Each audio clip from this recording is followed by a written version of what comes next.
तो hello students, आप सभी का स्वागत है हमारे इस YouTube चैनल में। आज हम लोग 10th क्लास की मैथ की एक्सरसाइज 4.1 का एक क्वेश्चन करने जा रहे हैं, जो क्वेश्चन एग्जाम के दृष्टिकोण से काफी ज्यादा इंपॉर्टेंट है और बच्चे इसको समझ नहीं पाते हैं।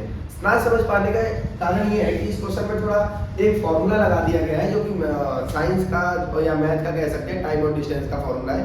इसी वजह से बच्चे इसको नहीं समझ पाते।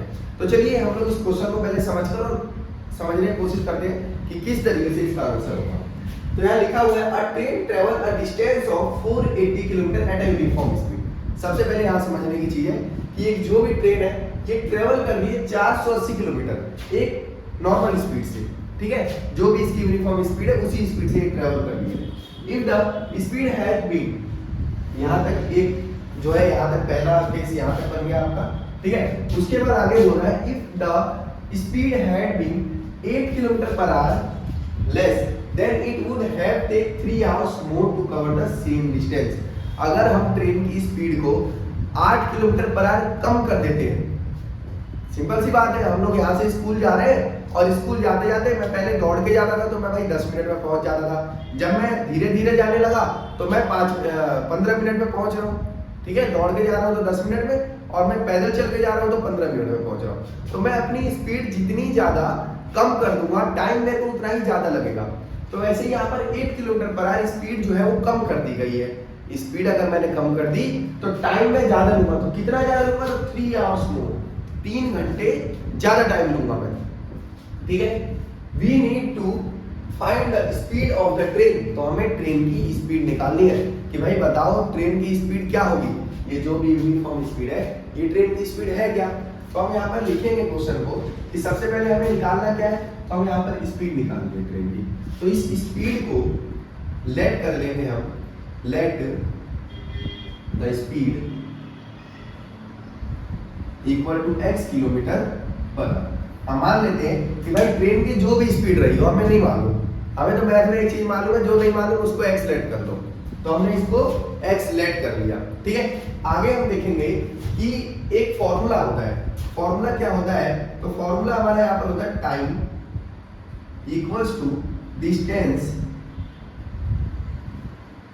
अपॉन में डिस्टेंस बाय स्पीड, ठीक है। ये हमारा एक फॉर्मूला होता है, ये हमने 6वीं 7वीं 8वीं क्लास में पढ़ भी रखा है फॉर्मूला, तो इसमें हमें कोई दिक्कत नहीं है, ठीक है। अब यहाँ पर हम देखेंगे कि टाइम हमें नहीं मालूम, ठीक है। टाइम मेरे को मालूम नहीं, तो मैंने यहाँ पर टाइम का फॉर्मूला लगा दिया। फॉर्मूला के साथ डिस्टेंस, तो डिस्टेंस मेरे को यहाँ पर दे रखा है 480। डिस्टेंस सेम रहेगा यहाँ पर हमारे पास 480 किलोमीटर। और स्पीड कितनी दे रखी है? तो स्पीड तो मेरे को मालूम ही नहीं है, तो स्पीड को तो मैंने x सेट किया था, तो ये मेरी स्पीड हो गई x, ठीक है। यहाँ तक समझ आ गया? यहाँ तक समझ अगर आपको आ गया तो हम आगे सकते हैं, क्योंकि यहाँ से इसी बेस पे आगे का क्वेश्चन जो है वो सॉल्व होना है यहाँ पर हमारे पास, ठीक है। तो अब अगर हम आगे देखेंगे तो आगे हमसे बोला है कि भाई अब जो है ट्रेन, ये तो हो गया भाई केस जो है वो फर्स्ट आ गया यहाँ पर, ठीक है। यहाँ से हमारा सेकंड स्टार्ट होता है। अगली लाइन आगे हमसे क्या बोला है? If the speed had been 8 kilometre less, अगर हम स्पीड को 8 किलोमीटर कम कर दें, then the train will take 3 hours more. तो ट्रेन जो है वो 3 घंटे और ज्यादा लेगी, ठीक है भाई, 3 घंटे ज्यादा लेगी है। चलो, तो यहाँ पर फॉर्मूला देखेंगे कि ये जो स्पीड है, स्पीड ये अगर इधर आ जाए तो ये टाइम के साथ मल्टीप्लाई होने लग जाता है। मतलब कि अगर मैं इसको लिखूं तो time multiply by speed equals to distance, ठीक है। कोई दिक्कत नहीं है, ये यहाँ डिवाइड होता है, इधर आकर मल्टीप्लाई हो गया, बस वही लिखा है मैंने यहाँ पर, ठीक है। तो टाइम मैंने निकाल लिया था। टाइम मेरा क्या निकला था? 480 बाय x। अब ये टाइम क्या है? 3 घंटे ज्यादा ले रही है, तो मैं इसमें 3 ऐड कर दूं, ज्यादा ले रही है ना भाई अगले केस में, तो टाइम ज्यादा ले रही है। तो ये जो 480 है, 480 बाय x, इसमें मैं 3 ऐड कर देता हूँ, क्योंकि भाई 3 घंटे ज्यादा ले रही है, तो सिंपल सी बात है ऐड करूंगा मैं, ठीक है। अच्छा, अब जो स्पीड है ये 3 घंटे ज्यादा कब ले रही है? जब मैंने स्पीड को, जो भी स्पीड थी मेरी, उसको 8 किलोमीटर पर आवर कम कर दिया। तो स्पीड को मैं 8 किलोमीटर पर आवर कम कर दूंगा, तो ये तो भाई मैंने कम कर दिया 3 किलोमीटर, 8 किलोमीटर पर आवर। अब मेरा डिस्टेंस कितना था? तो डिस्टेंस तो सेम ही रहेगा, डिस्टेंस की हमें बात ही नहीं करता। तो डिस्टेंस जो भी था मेरा वो डिस्टेंस वही रहेगा, ठीक है। चलो अब इसको सॉल्व कर लेते हैं। तो इसके नीचे कुछ नहीं है तो एक लेट कर लेंगे, ये हो जाएगा भाई हमारा 480 और नीचे आ जाएगा x प्लस में आ जाएगा 3x। क्यों? इन दोनों का एलसीएम लेंगे x, 1 के टेबल में x तो वो x बार में आएगा, तो इसको 3 से मल्टीप्लाई कर देंगे 3x। चलो आगे देखते हैं। अब यहाँ x माइनस में इक्वल्स टू 480। ठीक है, अब इसको इस पूरे से मल्टीप्लाई अगर करें तो ये 480x हो जाएगा। ठीक है, 480 को अगर मैं 8 से मल्टीप्लाई कर दूं तो यहाँ देखेंगे ये माइनस है तो माइनस आ गया, और 8 को करेंगे तो 0 आ जाएगा। 8 8 जा 64 का 4, 6 8 4 जा 32, 32 एंड 6 38, तो ये आ गया 38।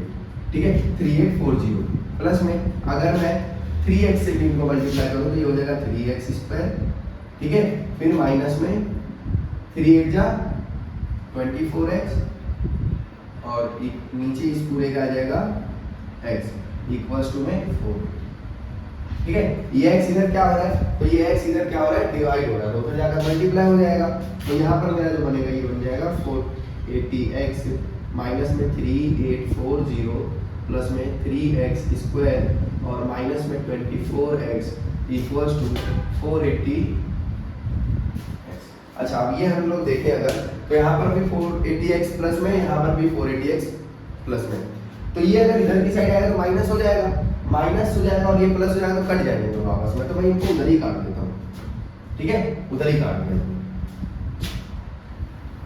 उसी साइड काट दिया। तो अब यहाँ पर मेरे पास क्या बच गया, माइनस का, तो ये जो माइनस का 3840 है ना, इसको उधर भेज देते हैं, इसका काम तो उस साइड है ना, या फिर हम इसको सही तरीके से लिख देते हैं अगर इधर ही रखना है तो यहाँ लिखेंगे 3x स्क्वायर। ठीक है, और फिर माइनस में 24, माइनस में 24x और माइनस में 3840 इक्वल्स टू 0। अच्छा, अब इस पूरे में से अगर मैं 3 कॉमन ले लूं तो क्या 3 कॉमन आ जाएगा? हाँ भाई 3 कॉमन आ जाएगा। कैसे आ जाएगा? 3 ये वाला तो मैंने बाहर निकाल दिया, यहाँ पर बच गया x स्क्वायर। अभी जो 24 है वो 3 के टेबल में 8 बार में आता है, तो 3 निकाल दिया तो 8 बच गया यहाँ पर। ठीक है, ये कितने बार में आता है, तो भाई इसको तो मेरे को काट के देखना पड़ेगा। तो 3 एकम 3, 3 दूनी 6 और 2 बच गया, तो 3 रखे 24, मतलब कि अच्छा इसके साथ 0 लिखा है, मैं लगाना भूल गया, यहाँ पर क्या था, यहाँ पर एक 0 लिखा है। ठीक है, तो ये हो जाएगा 0, तो माइनस में 280 इक्वल्स टू 0। अब ये जो 3 है ये इधर क्या हो रहा है, मल्टीप्लाई हो रहा है, उधर जाकर डिवाइड हो जाएगा, तो ये बन जाएगा x स्क्वायर माइनस में 8x माइनस में 1280 इक्वल्स टू 0। मल्टीप्लाई हुआ तो 0 हो गया। ठीक, अब इस पूरे को हमें फैक्टराइजेशन मेथड से सॉल्व करना है। फैक्टराइजेशन मेथड की मैंने आप लोगों को वीडियो डाल रखी है, अगर किसी बच्चे को कोई दिक्कत होती है कि फैक्टराइजेशन मेथड समझ नहीं आता तो वो उस वीडियो को देखकर समझ सकता है, उसकी लिंक मैं डिस्क्रिप्शन बॉक्स में भी डाल दूंगा। ठीक है, अच्छा ये क्वेश्चन जो है काफी ज्यादा डिफिकल्ट नहीं है, बहुत इजी है, लेकिन बच्चे क्या करते हैं कि जैसे कि अब यहाँ वीडियो देख ली, वीडियो देखने के बाद क्या करते हैं कि वीडियो देख लिया, अच्छा भैया हमें समझ आ गया, अब क्या जरूरत है पढ़ने की, लेकिन नहीं, ऐसा नहीं करना है। अगर आपने एक बार वीडियो देख ली या कहीं से आपने एक बार सॉल्व कर लिया तो कम से कम उसे 2-3 बार आप सॉल्व करो। जब तक 2-3 बार सॉल्व नहीं करोगे, प्रैक्टिस नहीं करोगे, बिना प्रैक्टिस के आप नहीं कर पाओगे इन क्वेश्चनों को, क्योंकि मैथ ऐसी चीज है जो प्रैक्टिस मांगता है भाई। अगर आपने एक बार इन क्वेश्चनों को कर लिया तो उस क्वेश्चन को आपको बार बार रिपीट करना पड़ेगा। रिपीट नहीं करोगे तो आप भूल जाओगे, उसे रटना नहीं कहते हैं, क्योंकि इससे क्या होता है कि हमारी कैलकुलेशन अच्छी होती है। आपने देखा होगा कि मैंने यहाँ पर डायरेक्ट यहाँ पर मल्टीप्लाई करा 8 से, जबकि कई बार अगर मल्टीप्लाई करना है हमें तो हमें यहाँ लिख के ऐसे करना पड़ेगा, लेकिन जिन बच्चों ने इन क्वेश्चनों को सॉल्व किया होगा तो डायरेक्ट इसको मल्टीप्लाई करेंगे, कम टाइम लगाएंगे सॉल्व करने में। समझ आ रहा है ना, कम टाइम लगाएंगे सॉल्व करने में। अब आप कई बार बच्चे देख के समझ जाते हैं लेकिन कर नहीं पाते हैं खुद से, वो कर इसलिए नहीं पाते हैं क्योंकि वो प्रैक्टिस नहीं करते। बच्चे बोलते सर आपने कराया वो तो समझ आ गया, लेकिन अब हमें कैसे करना है यही समझ नहीं आता, अगला स्टेप क्या लिखना है यही समझ नहीं आता। तो भाई देखो, आप लोग सॉल्व करो, सॉल्व करने के बाद अगर कहीं आप लोग अटक जाते हो तो हल्का सा पन्ना पलटो, थोड़ा सा देखो, उसके बाद बैठ के दोबारा लिखना स्टार्ट कर दो। तो धीरे धीरे करके ये आपकी देखने की जो हैबिट है ना कम होती चली जाएगी और आप खुद से करने लग जाओगे क्वेश्चन में। आपको खुद समझ में आएगा कि इसके बाद क्या लिखना है, इसके बाद क्या लिखना है। ठीक है, तो यहाँ पर मेरे को फैक्टराइजेशन मेथड से सॉल्व करना है। अब फैक्टराइजेशन मेथड कैसे करते हैं, तो 1280 है, 1280 का मैं एलसीएम लूंगा इस साइड में, ठीक है, एलसीएम। तो 2 से 2 6 जा 12, 2 4 जा 8 0, 2 3 जा 6, 2 2 जा 4 0, 2 1 जा 2, 2 6 जा 12 0, 2 8 जा 16 0, 2 4 जा 8 0, 2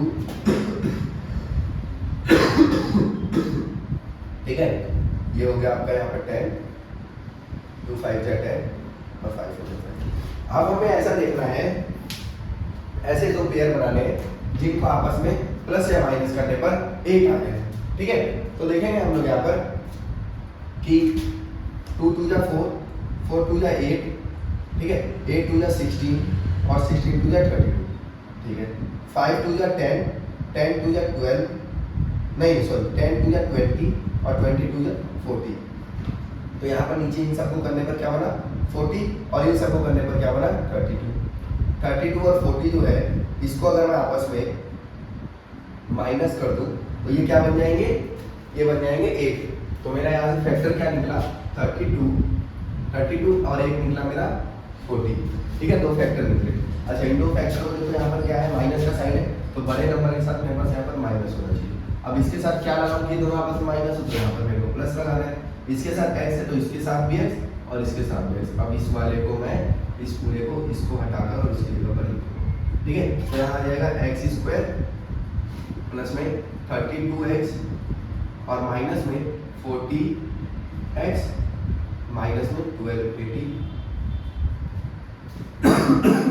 इक्वल्स टू 0। इन दोनों में x कॉमन है, x को कॉमन ले लेंगे, प्लस में यहाँ बच गया 32, x प्लस में 32 और इन दोनों में से कॉमन लेंगे तो माइनस का क्या कॉमन आ जाएगा, माइनस का 40 कॉमन आ जाएगा। तो यहाँ बच जाएगा माइनस का 40 मैंने कॉमन ले लिया, तो यहाँ बच गया x प्लस में 32। देखा था ना हमने 1200 का इसका जो फैक्टर बना था, ये क्या बना था 32 × 40, तो 40 मैंने यहाँ से कॉमन ले लिया और बच गया 32। तो यहाँ जो मेरी इक्वेशन बनी x माइनस में 40 इक्वल्स टू 0 और ये बनी x प्लस में 32 इक्वल्स टू 0। तो हम माइनस की वैल्यू को नहीं लेते, ये उधर जाएगा तो ये प्लस हो जाएगा, तो ये 40 है, ठीक है। तो ट्रेन की स्पीड क्या निकाल दी हमने 40 किलोमीटर पर आ रही है, तो ट्रेन की स्पीड है, ठीक है। आप लोगों को क्वेश्चन समझ में आ गया होगा, यही उम्मीद है। अगर फिर भी समझ ना आया हो तो आप लोग कमेंट बॉक्स में कर सकते हैं, मैं एक और इसके अच्छे से वीडियो बना दूंगा और अच्छे से समझ में आए।